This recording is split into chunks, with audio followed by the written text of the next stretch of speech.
Vernon Braun of Texas was asked who was the toughest player he faced this year. He named you. Have you seen that, number one? And when you have a peer like that saying about you, how that makes you feel? I mean, it means a lot. He's a really good football player, really good defensive lineman, and going into that game, we knew that if we wanted to win that game, we had to control him. So that coming from him means a lot. What did I say about your play, though, overall, to have somebody say about what they think about your way, you go about your business? Yeah, I think that speaks volumes for how I play. Like I said, he's a really good defensive lineman, and for him to be able to say that about me means a lot. Tate, you played through a good bit of injury this year. When you talk to these NFL teams, what do they tell you about your toughness and playing through all that? I know they appreciate it. I know a lot in this day and age. As soon as something pops up, people are really quick to drop out and tap the top of their helmet. But it was really important for me to get back with those guys and that team and play as much as I could for them. Tate, a couple guys have name dropped you about just being you're like brothers to them. Arian Smith, Jared Wilson talked about it today. Just talk about your relationship with some of these guys who are here with you right now. Yeah, so that was one of my favorite things about Georgia's relationships I built. And these guys being here are some of my best friends that I'll have for the rest of my life. And I came in with Arian, Jared, we've been in the same room for 4 years, so I was really easily able to build a connection with them. And just being here with these guys is awesome. Tate, as a Georgia guy, what was it like for you to watch Brock Bowers do what he did at the next level, and what makes him so special? I mean, I think everybody saw it coming. I mean, I got to see it every day in practice, every Saturday on game day. But I think about him just the way he works. He's a humble guy. He's just a great person in general. And seeing him do this at the next level is just amazing. Tate, what are you proud of from your college career? Obviously leaving with 2 national championships and then being voted team captain last year. That was one of my goals coming back. So those 3 things are what I'm most proud of. Have you had a chance to meet with the Houston Texans while you're there? I have. Was that a formal meeting? On that captaincy, Kirby talked about a lot of leadership, you and Jalen Walker specifically. Yeah. So how do you go about being the leader that you were for the team when you're off the field? I think it's a lot about knowing the guys that you are having to talk to. I knew there were some guys I could approach differently than other guys. He could be more aggressive, more to the point. Other guys was more encouraging, picking up. So it's kind of just knowing the people around you and knowing how you can approach them and talk to them.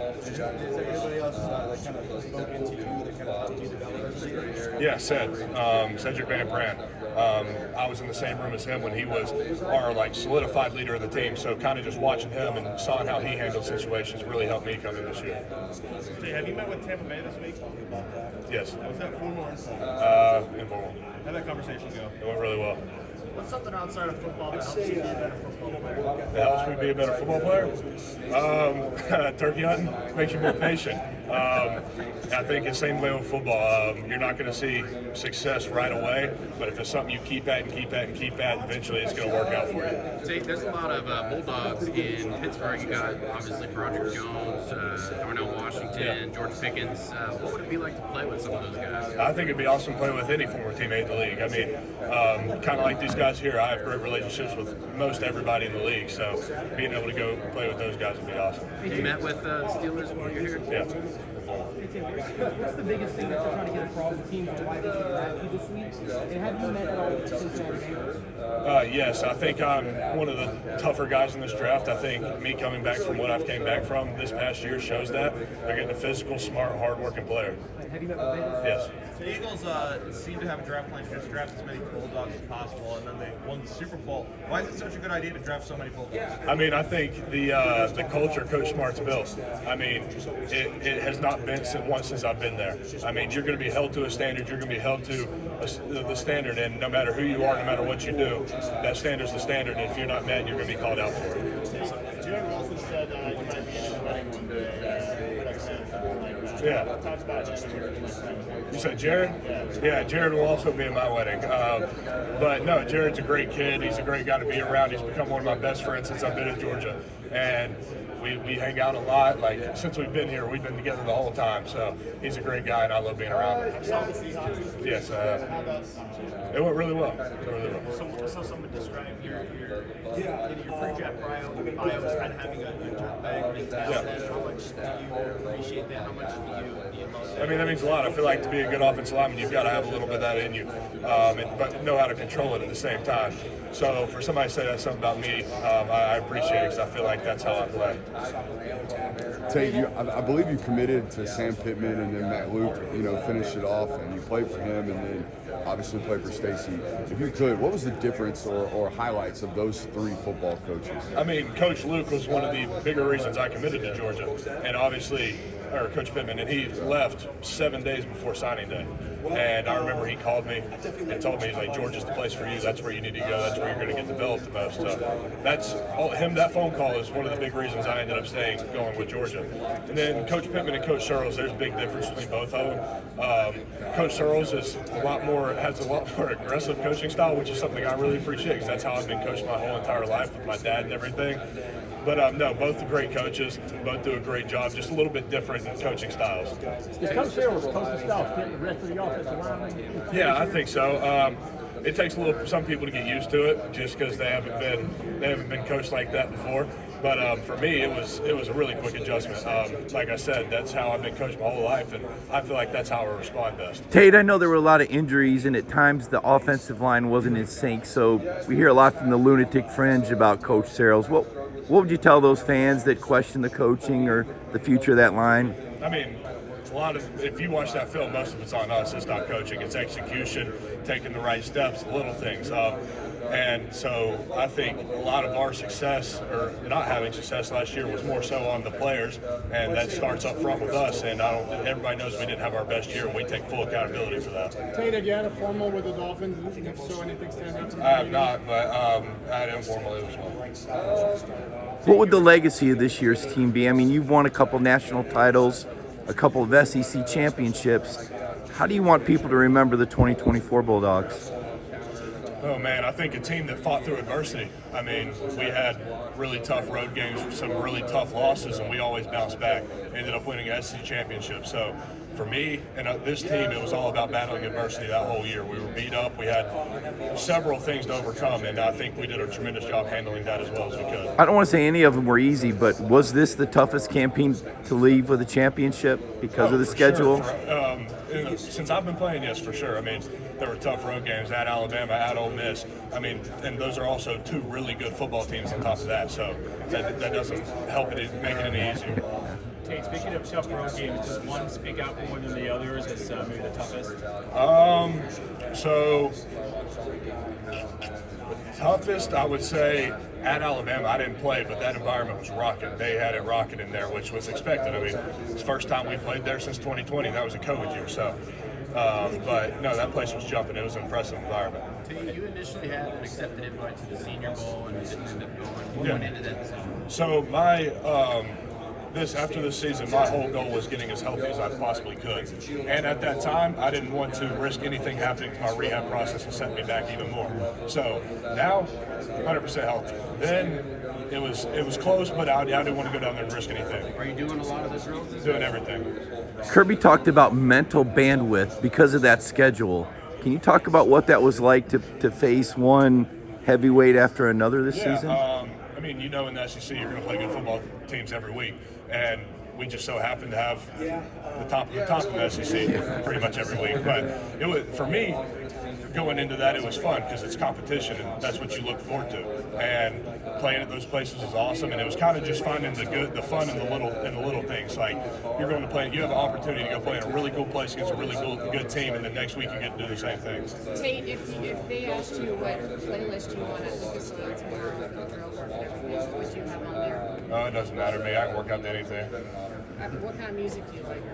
You name it, I've listened to it. Yeah, it's everything. Okay, so what is the secret to maintaining the perfect mullet? I kind of just wake up, wash it, and brush it, and it kind of just does its own thing back there. I just let it go. Some days it's better than others. So it's not that hard to maintain? No, it's not that bad. Is it product? Do you use product? Yeah, just shampoo and conditioner. Yeah, that's about it. Do you have a preference playing in a zone-based or a gap-based run scheme? It doesn't matter to me. I love playing football. I just want to go play football. Tate, you were kind of the Carson Beck whisperer. Obviously, a lot's happened with Carson, with the injuries, the transfer. What would you tell people about Carson? He does seem a bit misunderstood, maybe. Carson's a great kid.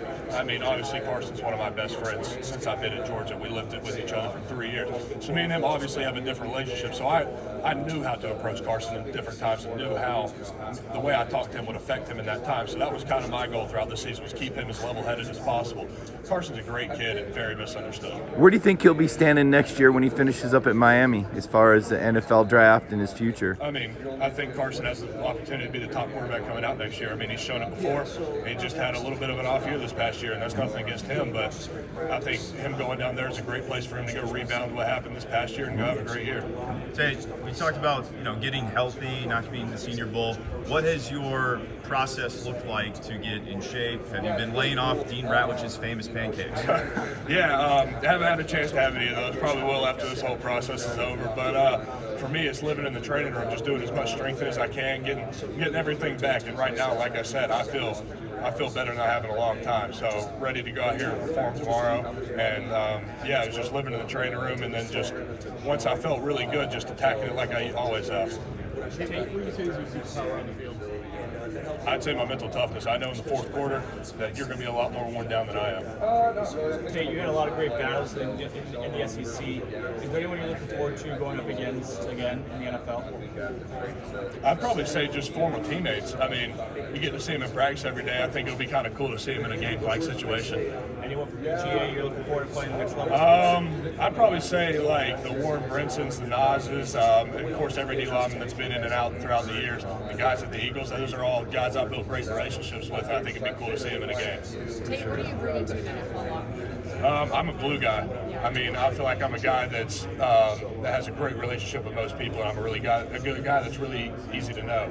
So for me to go into the locker room, I feel like I fit in with a lot of people and can make relationships with a lot of people, just like I did in Georgia. Tate, I'm sorry, go ahead. No, you're good. What's Georgia football going to look like without guys like you and Walker and Michael, and obviously Carson's moved on? I mean, Coach Smart, I think, does a really good job of development and getting people where they need to be to have a good football team. So we have never doubted what we're going to have the next year as far as leadership, physical toughness, mental toughness, stuff like that. So Coach Smart's going to find a way to pull it out of somebody. What do you make of what Jalen Carter and Nolan Smith were able to do in the Super Bowl? I mean, I saw it every day in practice. They made my life not so fun for 3 years, but both of them, I mean, tremendous football players, and seeing them do that in the league made me feel a little bit better about myself, what they did me in practice sometimes. Can you explain kind of what it was like to go up against Jalen Carter, Nolan Smith, and those guys in practice? I mean, it wasn't fun. I mean, it was fun, but I've had better times playing football. I mean, Jalen is obviously a generational talent. He showed that daily at practice. I mean, we'd be in the film room, and I'd ask Coach what I was supposed to do, like technique-wise. He's like, don't block him.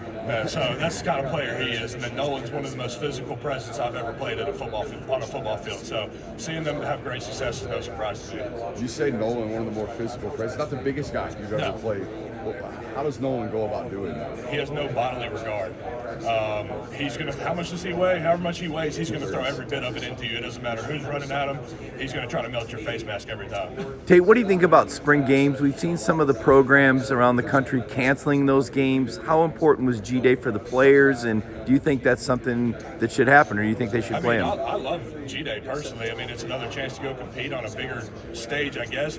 Of course, it's seen as kind of like a glorified practice, but I mean, you're in front of a crowd. You get to go compete in Sanford Stadium, and I've come to realize those run out pretty fast. So you look forward to every one of those. I was curious. You got some attention recently for making comments about Ohio State. I was curious, have you talked to any of those guys this week? If they had anything to say? Actually, Seth just messaged me about it right before I walked out here, so it was kind of funny. I told him it was nothing against him, but yeah, just something I grew up like. What was it that sparked that hate for Ohio State for you? I would rather not speak on that. I've already had enough comments on that. Can you talk about the difference of playing in the 14 playoff versus 12-team playoff? I mean, it's just a longer season. You know what you're getting into before the season. Obviously, it was new, it was different. And, of course, having that month off if you get the first round bye is really weird. You don't play football. You practice, obviously, but you can't simulate a game. Which format do you think was better? I mean, we won 2 national championships in the 4 teams, so I'm going to say the 4 team. Tate, is it fair to say that because of the SEC schedule and what you have to do to get to the SEC championship game, that it's harder to win an SEC championship than maybe a national title when you could finish 4th place in your conference and still make the playoff? We have said that before. Coach, that's something Coach Smart's always told us. It's harder to win an SEC championship than it is a national championship. He told us throughout his years he has he has more national championships than FCC championships. So, I mean, I guess with us, I mean, facts prove it. So, yeah, it's definitely it's a challenge. Yeah, I would say I'm there to work. That's for sure. I think that's a good locker room guy. Who's the offensive lineman that we're going to be talking about next year that we don't know about right now? I'll have to get back and watch some spring ball. I'm not really sure right now, but I know they have a great group coming up, and I know Coach Searles is going to do a great job with them. What's the difference going to be for Ernest once he's healthy? We know that he played hurt last year also. I mean, I think Ernest has one of the most natural feet and natural sets I've ever seen in my life. He's obviously a great player, and once he gets healthy, I think he's going to be a tremendous player. Micah Morris, we got to see a little bit of him. What's coming for him? Micah is also a tremendous physical presence when it just comes to his size, his strength. So I think he could really take over any game he wants to with his size and strength. Have you met with the Chicago Bears? How was that meeting? It was good. Tate, when you started playing football, was it always offensive line that you were going to play? Oh, of course, when I was little, they put a dot on my head, so I couldn't do anything else. But I always wanted to do. So in 8th grade, I think I played tight end, and then thought that was going to be my position. Got to high school, they said nope, I'm going to play left tackle. So there I went. Tate, how much did you enjoy the podcast, and is that something you think you'll carry into the NFL, doing a lot of the media stuff like that? Yeah, it's a lot of fun. I've come to enjoy it, especially with Brett. Brett's obviously got a great personality, so it's been a lot of fun. And we started it a few years ago, and I've loved it ever since. Remember when I first started, I didn't know how much I really liked it, but I've really come to like it. Shout out to Bobby. Yes, it's definitely something I can see myself doing. Did it help maybe getting to know the teammates? I guess the one I think about is the one you did with ETN. That seemed like a pretty special one to bond with. I knew as soon as Trevor got there, he had a tremendous personality, and I was like, we got to get this guy on the podcast. I mean, he does a great job. Just he got to know everybody in that locker room, and getting him on there was cool. Just to know his life story, where he came from, how he got to Georgia, how he ended up leaving Florida, stuff like that. When you talk about doing a podcast, what did you learn from starting to as you went down the road in terms of like preparation instead of just like rolling the ball out and talking ball? I mean, I kind of think that's like what one of the staples of our podcast is not really being scripted. I mean, we have a few things here and there, but me and Brett get to talking, and there's no telling where that conversation goes. So I think that's one of the cooler things about ours is it's kind of more free flow, and of course, we have stuff to get us back on track because we like to get off track a lot. But that's one of the better things about ours, I think. Last question, do you enjoy Zone or Gap a little more? Either. I enjoy football. Thanks, Steve. Thank you.